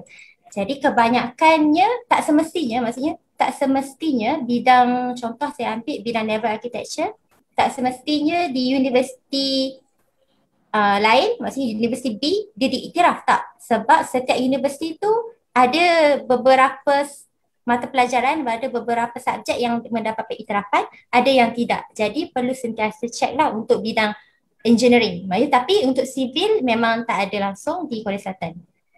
Jadi selain tu ada juga pelajar yang menyambung pelajaran dalam bidang international relation, yang itu tak ada masalah. Cuma dari bidang engineering saja, lebih kita kena check dulu sama ada dia mendapat pengiktirafan daripada APIC dan juga MQA Malaysia. Oh, okay, faham. Faham explanation yang sangat kita kata apa, berilmiah lah kan. Basically apa yang kita buat sekalipun mesti kena ada research and everything lah. Okay, thank you Cik Azira. Right, so kepada panel sekalian, anda okay tak semua? Masih okay? Cik Fawaz? Masih okay. Masih okay, Alhamdulillah. Okay, so kita enjoy santai saja sebelum masanya tiba. Okay, so kalau kita tengok kan trend sekarang ni kan, kalau kita tengok especially dekat dalam negara kita kan, kita ada beberapa universiti dalam negara, okay, local university yang ada juga yang kita kata apa, berada dalam ranking luar negara. Berada dalam ranking luar negara kan, world ranking kan. Right, so kalaulah kata, ini ada soalannya, saya cubalah translatekan, okay. So kalaulah kata kita dapat offer daripada universiti luar negara, okay, tetapi universiti luar negara tu, dia punya ranking universiti luar negara tu adalah lower than, lebih rendah daripada universiti lokal. Jadi adakah berbaloi untuk kita terima tawaran untuk belajar di luar negara tersebut? Saya serahkan kepada mana-mana panel yang berminat. Okay, dipersilakan. Cik Azhar ke Fawaz ke? Faham tak soalan saya ke Lin? Saya rasa Cik Aziz boleh jawab kot soalan tu. Silakan. Okay. Ini pandangan macam biasa lah. Ini pandangan peribadi saya. Okay, tak apa, boleh. Okay. Satu, kita kena tanya dululah apa yang kita nak cari. Sebagai saya cakap tadi, Universiti Malaysia pun dah power, dah ranking tinggi. Dan kadang-kadang tu sama taraf dengan universiti luar negara. Okay, bila kita dapat universiti yang tarafnya rendah, tak semestinya universiti itu akan memberi nilai kepada anda. Maksudnya kalau anda ialah pemata, paling dekat lautan pun kekal akan menjadi pemata. Maksudnya tak kisahlah anda pergi ke universiti yang rankingnya rendah, anda tetap akan menjadi seorang yang hebat jika anda adalah seorang yang hebat. Maksudnya last sekali untuk kita apply kerja, masih lagi bergantung kepada CGPA kita. Jarang untuk orang tengok universiti mana dia ataupun maksudnya tak diskriminasi nama universiti tu jarang ada, tetapi bergantung pada apa value yang kita ada, apa CGPA yang kita last kali bawa untuk kita apply kerja nanti. Betul tu Cik Azira. Biasanya di mana tak kisahlah di mana pun kita belajar, di mana kita berada kan selepas SPM tu, tapi kalau kata kita pandai bawa diri kita tu kan, kalau kita jadikan diri kita hebat daripada zaman kita dekat waktu sekolah dulu, memang kita boleh boleh perform. Macam tu kan. Sama ada overseas ataupun tidak, kita boleh perform kalau kata kita jaga diri kita. Lah gitu kan. Betul. Thank you so much Cik Azira kita. Okay, so kita bertanya lagi lah kepada Cik Fawaz. Ada soalan yang ditujukan kepada Cik Fawaz ni. Mereka berminat dengan Cik Fawaz. Alright, so ada yang nak tahu Cik Fawaz. Okay, Cik Fawaz bercadang nak ambil bidang apa? Nak pergi overseas ke ataupun target universiti dekat dalam negara? Okay, boleh Encik Fawaz boleh jawab kan? Okay. Assalamualaikum. Kalau saya dulu bila waktu saya form 4, saya ada libatkan diri dengan program-program pertandingan macam inovasi. Bila saya berlibatkan diri dengan program inovasi ni, saya mula tertarik dengan macam coding-coding, macam teknologi-teknologi lah. Jadi untuk saya kalau tanya saya pilih bidang apa, saya pilih bidang-bidang yang berkaitan benda tersebut. Macam software engineering ataupun data science, macam tu lah. Kalau tanya beasiswa luar negara ataupun dalam negara, saya isi dua-dua. Dan saya tengok kepada rezeki. Kalau dapat luar negara, saya akan prefer luar negara. Dan bidang yang saya pilih juga bidang yang berkaitan yang saya sebutkan tadi. Okay, baik. Thank you Cik Fawaz. Basically ikut kepada bidang lah kan. Ikut pada bidang, apply sama ada universiti lokal ataupun overseas, compare, tengok mana yang terbaik. Basically macam tu lah kan. Hopefully menjawab persoalan lah. Kita kira peminat Cik Fawaz lah. Peminat Cik Fawaz yang tanyakan soalan ni. Gitu Cik Fawaz. Senyum-senyum sipul macam tu. Okay. Alright, thank you so much Cik Fawaz. Seterusnya. Okay, saya akan soalan daripada Amir. Okay, since both panelists are working person, I wonder, do you think overseas graduates have privilege during job application screening compared to local graduate with same results? Okay, kita tujukan kepada cikgu kita. Boleh tak Cik Azhar jawabkan kepada soalan ni? Baiklah, untuk menjawab soalan tu, saya ringkaskan, adakah graduan overseas lebih privilege lah daripada graduan lokal dalam bidang pekerjaan? Itu soalannya kan. Tapi adakah pelajar overseas ni ada privilege yang lebih banyak lagi daripada student lokal? Okay, tapi dua-dua sama saja result. Faham tak maksud saya? Saya jawab macam ni. Separa benar dan separa tak benar. Okay. Separa benar tu kerana kita tak boleh menafikan realiti. Tetap akan ada diskriminasi di mana-mana tempat. Waima, kalau kata kita bekerja sekarang pun, isu yang hangat diperkatakan Mandarin speaker kan, kita ada juga overseas graduate, benda macam tu. Tapi antara perkara yang saya boleh ulas adalah kita perlu meletakkan diri kita di tempat yang betul. Kerana kita ini ibarat satu kunci kan? Kalau kita letakkan diri kita ni, kunci tu kita masuk di pintu yang salah, maka kita tak akan ada nilai kan? Jadi sebab itu saya nak flashback sikit. Saya berterima kasih kepada Cikgu Madin, sangat-sangat terima kasih, dan juga kepada cikgu-cikgu Jenan lah. Kerana di Jenan ini saya belajar untuk menjadi saya ingat apa kata Cikgu Madin, kita perlu yakin diri, belajar untuk bercakap, kena kemas pakaian, kena rapi dan sebagainya. Dulu saya tak nampak benda itu, tapi apabila kita bekerja, kita perlu kelihatan seperti itu. Supaya apa? Kita budak Jenan ni, kita perlu kelihatan lain daripada orang lain.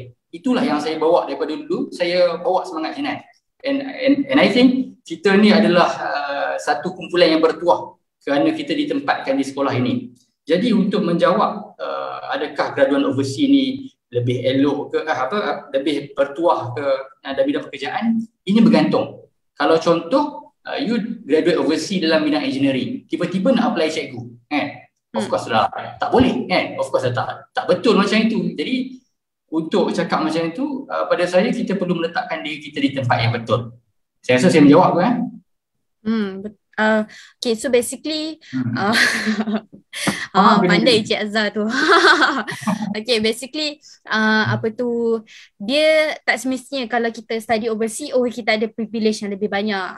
Tak semestinya kalau kita jadi local student, kita tak ada apa-apa privilege, kan? Macam tu kan? So basically saya rasa apa tu, lebih kurang apa yang Cik Azira explainkan tadi, kat mana pun kita berada, local ataupun overseas, kalau kita pandai bawa diri kita, okay, kita boleh perform. Macam tu. Betul tak? Setuju tak? Mungkin saya boleh tambah sedikit lah. Boleh. Okay. Secara jujurnya betul cakap seperti yang diutarakan oleh Cik Azhar. Maksudnya takkan ada perbezaan sangat untuk sama ada kita local study ataupun daripada overseas. Tapi saya bagi ini daripada pengalaman saya, untuk pelajar yang belajar di luar negara, sebagai contoh belajar di Korea, anda akan ada sedikit advantage bila apply di company Korea. Maksudnya advantage saya hanya apply dekat company Korea sahaja. Jika saya apply ke daripada company antarabangsa, maksudnya company US ataupun UK, itu tak akan ada advantage untuk saya lah. Tapi sebagai pelajar yang ada kelebihan untuk berbahasa Korea, bila saya bekerja dengan syarikat Korea, kita akan dapat sedikit advantage daripada segi allowance bahasa. Contoh company saya dulu ada sediakan rumah dan juga kereta, tapi itu tak diberikan kepada pelajar local graduate.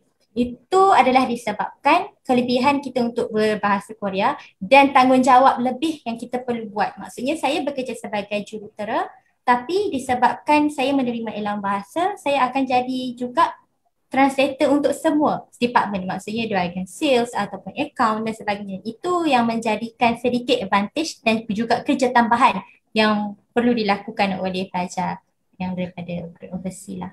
Okay, faham. Kiranya kalau kata student tu sebenarnya, kalau dia untuk student overseas lah kan, especially kalau dia belajar bahasa asing kan, bahasa waktu dia study dekat overseas dulu, dia ada privilege lebih dekat situ lah dari segi bahasa.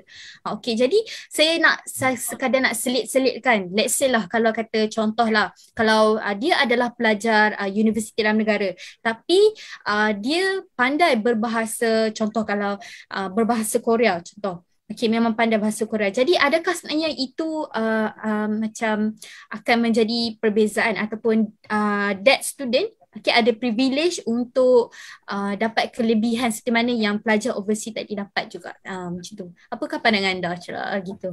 Kalau daripada maknanya kalau pelajar maksudnya yang penting sekarang tak kisah dia belajar overseas ataupun dia belajar di dalam universiti dalam negara, yang penting kalau dia ada kelebihan untuk berbahasa, perlu ada sertifikat lah. Sebagai contoh dalam bahasa Korea kita perlu ambil exam topik. Maksudnya daripada segi itu baru kita akan dinilai untuk diberi allowance tambahan dalam bahasa.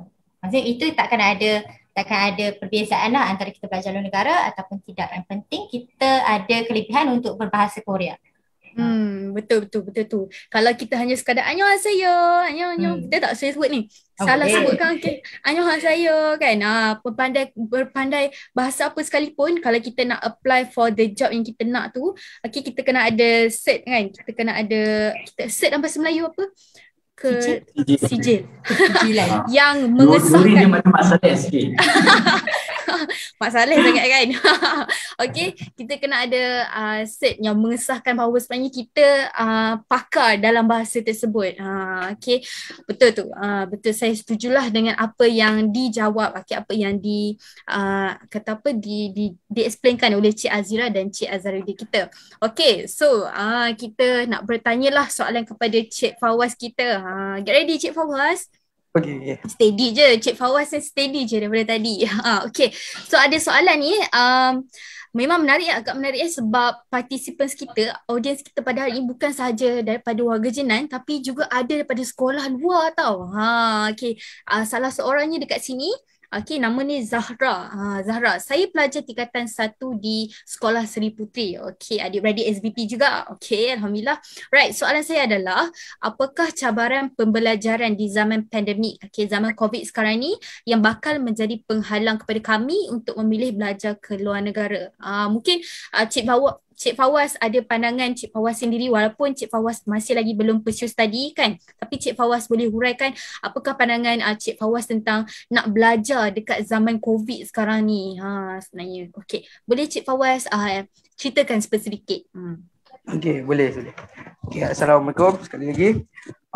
Bagi saya cabaran untuk kita pursue study dalam era pandemik ni, macam waktu kami awal tahun Form 5, ada seorang cikgu MX ni ada bagi tahu kami kat masjid. Dia bagi tahu kamu kalau boleh kamu SPM ni kamu all out, sebab mungkin nanti bila ada pandemik ni kan, mungkin ekonomi akan jatuh. Bila ekonomi akan jatuh, mungkin tawaran beasiswa akan ada limit kan. Jadi bila macam tu, kami pun itu merupakan salah satu cabaran lah bagi saya. Bila ada pandemik ni, ekonomi jatuh, menyebabkan tawaran-tawaran beasiswa makin kurang. Jadi kalau ikut pada soalan tadi, dia tanya macam mana kalau cabaran untuk lanjutkan pelajaran ke luar negara. Bagi saya itu merupakan cabaran yang paling hebat lah, iaitu apabila ekonomi jatuh, tawaran beasiswa kurang. Terima kasih. Right, okay, thank you Cik Fawaz. Basically betul lah apa yang Cik Fawaz cakap tadi. Basically tambah-tambah zaman COVID kan sekarang ni kan. Zaman COVID sekarang ni kita memang banyaklah cabaran yang kita kena hadapi, sama ada student ataupun tidak, memang banyak sangat, sama ada dari segi ekonomi ke pendidikan. Tambah sekarang ni kan, ini apa yang di-share oleh kawan saya yang sebelum ni, dia nak sambung study ke overseas tau. Alright, nak sambung study ke New Zealand kot tak silap saya, ataupun negara lain, negara orang putih jugalah kan. Right, nak sambung study ni, dia dapat offer dah, cumanya tak boleh nak ke sana juga. Basically mungkin konsep belajar dekat luar negara sekarang ni, kalau contohlah kata kita nak belajar dekat luar negara sekarang, boleh zaman COVID ni, tapi mungkin kita hanya ODL dekat rumah sahaja. Macam saya ada kawan saya juga, okay, mungkinlah tiba-tiba kan jawab soalan Zahra tadi kan. Okay, ada student yang menyambung pelajaran di luar negara tau. Okay, tapi dia hanyalah dia ODL, okay, ODL dekat rumah sahaja kat dalam negara kita. So banyak sangat cabaran pembelajaran zaman pandemik sekarang ni yang banyak yang boleh jadi penghalang. Tapi sebenarnya apakah cara yang untuk kita nak avoid ourselves untuk daripada avoid daripada menghalang diri kita daripada menghalang diri kita, macam mana nak cakap menghalang diri kita daripada terikutlah dengan masalah tu. Macam itulah. Okay, so kita ada cabaran-cabarannya. Mungkin Cik Azira ataupun Cik Azharuddin nak kupas sedikit lah, sebenarnya ada ke sebenarnya cabaran-cabaran tu, dan adakah cabaran tu sebenarnya boleh dielakkan ataupun tak boleh pun dielakkan, tambah-tambah zaman COVID ni. Mungkin boleh huraikan sedikit. Silakan, mana yang berminat. Cik Nurin, minta ulas sekali cabaran berkenaan apa? Soalan dia macam ni, ada tak kan zaman COVID sekarang ni kan, okey, apakah cabaran pembelajaran di zaman COVID yang bakal menjadi penghalang kepada kami untuk sambung study overseas? Faham tak? Jangan loading, berfikir. Untuk cabaran belajar PDPR ni, saya jawab sebagai background pendidikan lah. Ianya agak, sebagai seorang cikgu, saya tengok ianya agak menyukarkan. Sebab kita faham, kita punya mental pun kadang-kadang burn out dengan benda-benda macam ni. Dan kita pun drain lah, penat kan. Sebab kita tak jumpa secara bersemuka. Jadi, untuk sebenarnya matlamat utama pendidikan ni, kita bukan sekadar fokus kepada akademik. How much A you can get. Kita tak nak kisah pun A you banyak. Tapi macam mana you nak menjadi seorang insan kan. Kita ada pijar, intelek, jasmani, emosi dan juga rohani. Kalau kita ingat 4 benda ni, itu yang matlamat utama pendidikan kita. Jadi ia juga penting, tetapi co-curricular macam saya cakap pun penting kan. Jadi bila cabaran pada musim PDPR ni, kita cuma boleh ukur student tu daripada sudut akademik je saja kan. Waktu zaman saya dulu kan, kadang-kadang karangan ni orang nak buat, orang hafal karangan. Itu yang bila kata dia habis saja belajar, dia tak boleh nak buat satu esei pun kan, dia tak reti nak ulas pun bahasa Melayu kan. Sebab apa? Sebab kita train kita ni untuk dapat banyak kan, tapi kita tak persiapkan diri kita untuk faham betul-betul benda tu kan. Tapi untuk dia menjawab soalan adik tadi, untuk pergi ke overseas tu saya rasa agak jauh lagi lah, sebab sekarang ni negara kita COVID kan. Expected kemungkinan 2024 insyaAllah keadaan akan back to normal. Jadi kita boleh fokus tu next 4 years ataupun 2 years insyaAllah makin okey. Saya rasa jawab soalan lah. Harap jawapan kita menjawab lah persoalan Zahra, student form 1 sekolah Seri Puteri. Bagus Bagus. Bagus. Sebab apa tu, dia walaupun dia form 1 tapi dia fikir jauh. Tapi pandangan saya, you siapkan diri dulu, fokus dengan apa yang depan mata you dulu kan. Next time insyaAllah negara makin okey, kita move forward nanti. Betul tu. So basically bagus kan soalan Zahra tadi, walaupun dia baru form 1 kan, macam Cik Azhar cakap tadi baru form 1 tapi dah fikir dah bertahun-tahun yang akan datang ni. Bagus kan seorang yang kita kata apa, seorang yang memikir masa depan tu. Bagus. Tapi basically macam apa yang Cik Azhar cakap tadi lah, apa yang kita buat sekarang ni sebenarnya yang akan menentukan masa hadapan kita macam mana. Betul tak kan? Kita kena buat sesuatu yang diri kita akan berterima kasih dekat diri kita nanti pada masa akan datang. Gitu. Okay. So alright. So last soalan untuk malam ni. Okay. Daripada Anonymous ni. Right. So saya akan jawab soalannya adalah, soalan saya. Melihat kepada klimat pekerjaan pada masa ini, adakah lebih senang untuk kita mendapat pekerjaan sekiranya menyambung pelajaran di negara timur seperti Korea? Ataupun adakah lebih mudah untuk mendapat pekerjaan sekiranya menyambung pelajaran di negara barat seperti UK? Mungkin Cik Azra boleh kupaskan sedikit tentang soalan ni? Terima kasih kepada pemberi soalan lah. Untuk saya ulas lanjut, sekarang maksudnya keadaan sekarang saya tak pasti, tapi waktu saya grad dulu, saya rasa sangat beruntung juga bila saya belajar di luar negara, di Korea Selatan. Kebanyakannya, kalau saya cakap lah, ini statistik yang macam jujur lah, maksudnya kita grad hari tu, maksudnya sebelum pelajar Malaysia pulang ke Malaysia, saya boleh katakan dalam 80% semua dah ada kerja, balik untuk terus bekerja. Hanya 20% saja yang akan cari. Dan pada hujung tahun, ada banyak pelajar ataupun graduan Malaysia yang dah bertukar kerja pun. Maksudnya dalam masa setahun dah boleh tukar kerja lain sekalipun. Tapi untuk saya menjawab soalan, saya tak mengatakan belajar di Korea ataupun belajar di negara Jepun akan mendapat peluang pekerjaan yang lebih banyak. Itu adalah mustahil lah. Itu adalah berdasarkan sikap ataupun nilai yang kita boleh persembahkan, yang kita boleh offer kepada company tersebut. Sebagai contoh, jika adik-adik daripada graduan UK ataupun US, mungkin boleh cuba nasib dalam company UK atau US, ataupun company yang memang value-nya adalah English speaking. Maksudnya daripada segi itu, kemungkinan besar peluang pekerjaan adalah lebih cerah lah. Maksudnya sebenarnya untuk kita pilih kita nak belajar ke mana dan di mana tu adalah berdasarkan apa yang kita nak lah, apa yang kita nak cari. Contoh, kalau kita belajar ke UK, mungkin kita nak lihat bagaimana kehidupan ataupun budaya daripada negara di bahagian barat. Tapi jika kita nak belajar bahasa, lebih kepada belajar di negara timur, ataupun kita boleh juga belajar di France ataupun Jerman. Jadi daripada segi penilaian peluang pekerjaan sama ada different company ni, different country ni, sukar untuk saya ulaskan lah. Maksudnya waktu zaman saya dulu, pengalaman saya, best saya agak mudah untuk kami dapat peluang pekerjaan bila pulang ke Malaysia. Betul tu.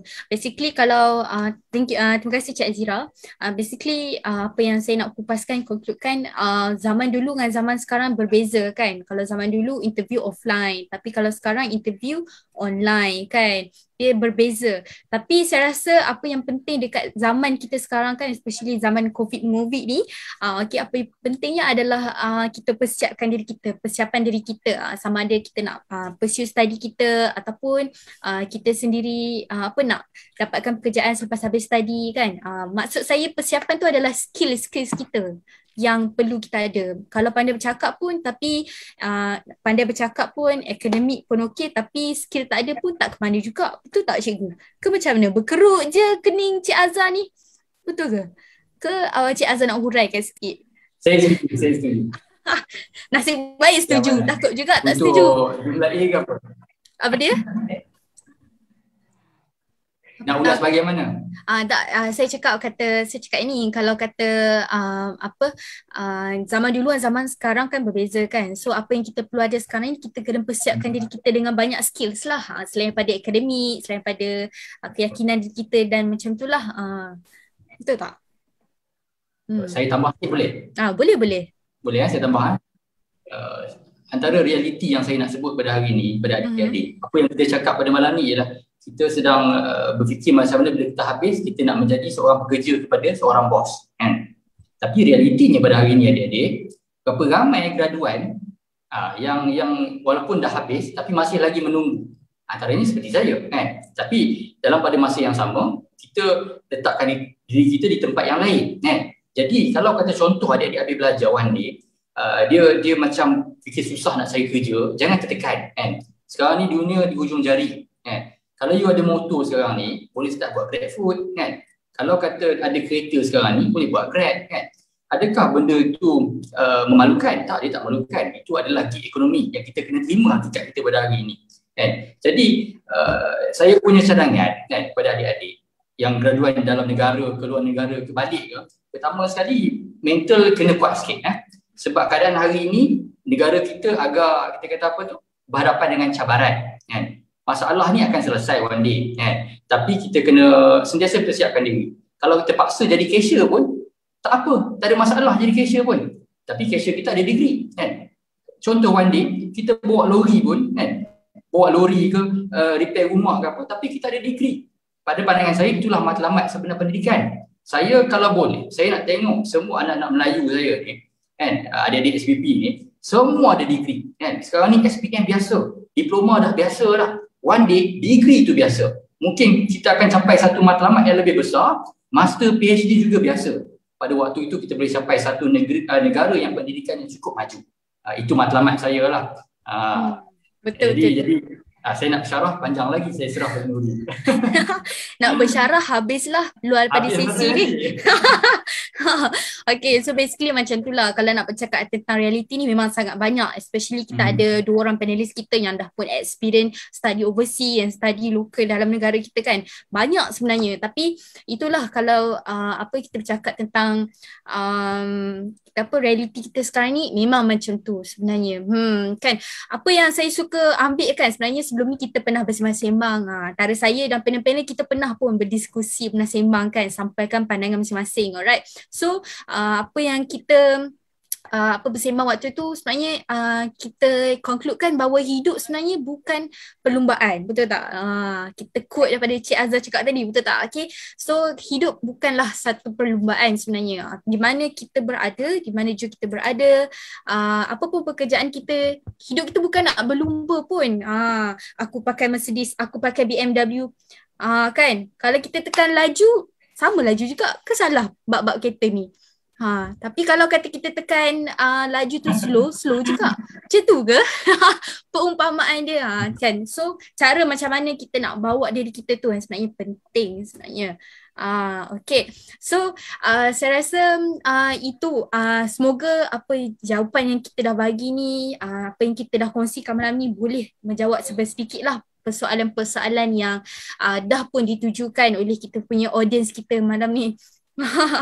Okay, so alhamdulillah kita punya sesi kita pada malam ni dah pun nak sampai ke penghujungnya.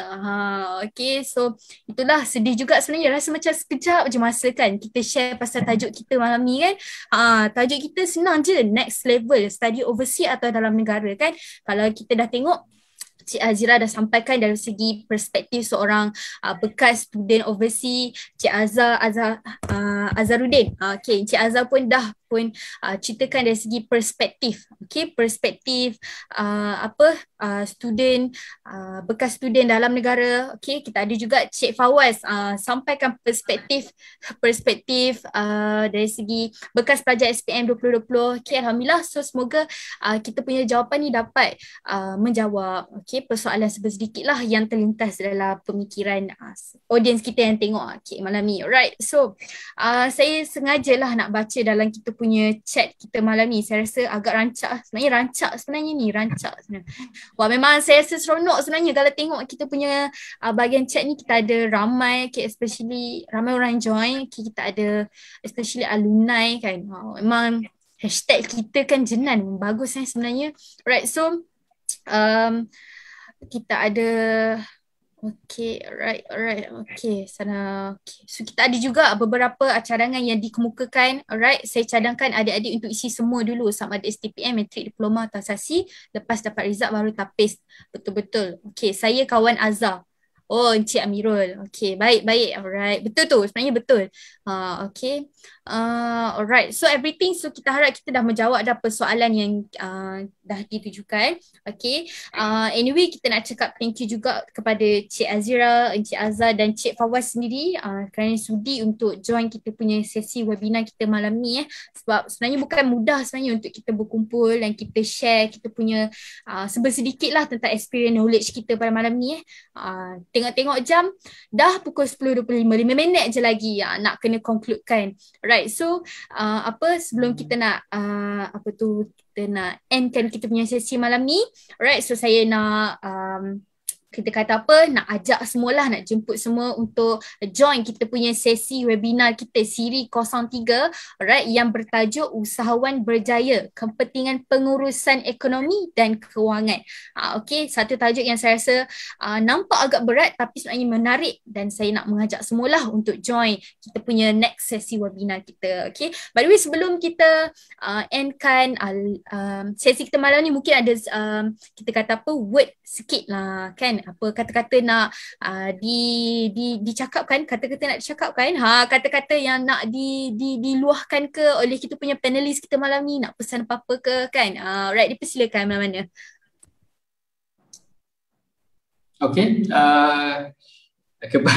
Saya boleh dulu Boleh. Saya fokus kepada graduan dalam negara lah ya. Kepada adik-adik yang belajar dalam negara, pertama saya ucap tahniah kerana berjaya menamatkan SPM. Bukan semua orang di dunia ni ambil SPM waktu COVID, tak pernah ada pun dalam dunia ni. Tapi you guys berjaya untuk tamatkan juga SPM. Jadi walaupun tak dapat menempatkan diri di overseas, keputusan tak mengizinkan, jangan terlalu bersedih kerana perjalanan kita masih panjang dan juga kita tidak berlumba dengan siapa-siapa. Tapi kita berlumba dengan diri kita sendiri. Kita kena set timeline, maybe 5 tahun kita di mana, maka pada hari itu kita lebih baik daripada hari sebelumnya. Jangan sedih-sedih, cukup-cukup sedih Saya pun dah rasa keadaan itu dulu. Move forward. Jadilah seorang budak jenayah yang terbaik. Pergi mana-mana pun, make sure you come back to school, you serve balik kat sekolah balik nanti. InsyaAllah itu saja kata-kata saya. Alright, Alhamdulillah. Betul tu, kita pergi mana-mana pun kita bawa jenan tu. Semangat jenan tu. Silakan Cik Azira. Kata-kata akhir saya mungkin kepada adik-adik yang akan pergi ke luar negara. Saya rasa kita ni hidup, life is not a journey. Life is a journey, not a destination. Maksudnya kalau kita nak mengembara ke luar negara tu, tetapkan satu matlamat dan impian, sebab kalau tak ada benda tu, kita pergi tu sebagai satu benda yang kosong sahaja. Dan juga nasihat saya untuk sebelum kita belajar ke luar negara, dalami dulu persediaan agama. Maksudnya daripada segi ilmu fiqh luar negara, bagaimana cara kita untuk makan di negara yang bukan Islam, ataupun kita belajar agama ni supaya kita dapat menjawab persoalan daripada orang yang betul-betul nak tahu mengenai agama kita, ataupun orang yang sengaja nak mempertikaikan agama kita, sebab perkara-perkara ini akan berlaku bila anda berada di luar negara, iaitu persediaan agama dan juga persediaan mental, supaya kita taklah terasa terlalu homesick bila berada di luar negara. Dan yang akhir sekali, sentiasa bersedia untuk pulang ke Malaysia untuk serve negara yang telah memberi kita tajaan, mengeluarkan banyak duit kepada kita, kembali bekerja di Malaysia. Itu sahaja. Okay, alright. Thank you Cik Azira. Seterusnya, akhir sekali kita punya kumbang paling muda, Cik Fawaz. Okay. Saya sebagai lepasan SPM 2020, pertama sekali saya sebagai wakil batch ingin mengucapkan terima kasih kepada semua guru, terutamanya bagi guru yang ada dalam live ni, kepada pengetua dan kepada semua alumni yang telah membantu batch kami untuk melonjakkan mutu akademik batch kami, dan saya ucapkan all the best kepada semua rakan-rakan untuk berjadi di mana-mana saja. Terima kasih. Okay, alright. Okay, Alhamdulillah. Saya kira kata-kata akhir daripada panelis kita, maka berakhirlah kita punya sesi webinar kita pada malam ni. Apapun kepada batch SPM 2020, lepasan SPM 2020, jangan give up kalau kata tak dapat apa yang kita nak. Yang penting kita kena sentiasa bergantung harapan kita kepada Tuhan, kepada Allah. Dan yang paling penting sekali, kita buat pilihan yang betul. Kalau kita buat pilihan tak betul pun, cuba juga untuk hadapi pilihan kita tu, sebab kita sendiri yang kena tanggung risk kita tu kan, apa yang kita buat, tusan kita buat tu. Okay, apa-apa pun harapnya kita punya sesi perkongsian kita malam ni bakal memberikan impak dan manfaat yang sangat besar, okay, kepada semua orang, tak kisahlah kepada sesiapa pun yang tengok live kita sekarang ataupun kepada lepasan batch SPM 2020 tu sendiri. Okay, thank you so much kepada semua juga yang join live kita pada malam ni. Alright, nak cakap apa lagi? Terima kasih dan jangan lupa untuk join kita punya next sesi kita. Alright, so semoga apa yang disampaikan dan dikongsikan malam ni dapat memberikan manfaat yang banyak kepada diri sendiri, okay, dan juga orang lain juga. Okay, ramai yang cakap well done. Okay, thank you so much. Well done juga kepada panelis kita dan well done juga kepada audience kita, attendees kita yang tengok live kita daripada awal sampai habis, yang walaupun dah pukul 10.30 ni masih lagi setia mendengar kita punya leteran kita ni. Okay, apa yang kita cicat ni. Okay, alhamdulillah. Apapun kita mengharapkan semua orang, okay, untuk stay safe dan take care. Okay, di mana jua kita berada. Right. Alright, yang penting semangat Jenan tu kita kena bawa. Kita kan Jenan. Alright, so saya rasa itu sahaja. Apa yang baik tu datang daripada Allah SWT, yang buruk tu datang daripada kelemahan saya sendiri. Okay, semoga kita berjumpa lagi. Sebelum tu, kita nak bergambar-gambar dulu. Boleh tak? Kita senyum-senyum dulu, saya sambil tu tekak gambar. Okay, so tim akan tekak gambar kita sebagai kenang-kenangan. Okay, kita dan panelis juga audience kita. Okay, betul tak macam tu? Alright, so kita akan bergambar dulu. Betul tak kita ada tim kita yang bergambar kan? Dekat gambar kan? Okay, kita senyum. Kan J kot? Rasanya J Bulletin. Is it betul tak? Nampak macam J Bulletin tak? Kecil tu. KN. Okay, J. Betul tak J? Nampak J tak? Mana satu ni? Tangan kiri. Okay, tangan kiri. Alright. Terima kasih Datuk Kamil. Okay, J tangan kiri. Alright. So, kita gambar. 3, 2, 1. Alright. Okay, thank you so much. Alright. So, thank you so much everyone yang join. Thank you juga kepada panelis. Thank you so much. Tak ada apa-apa yang saya boleh balas. Jasa anda semua, audience pun sama.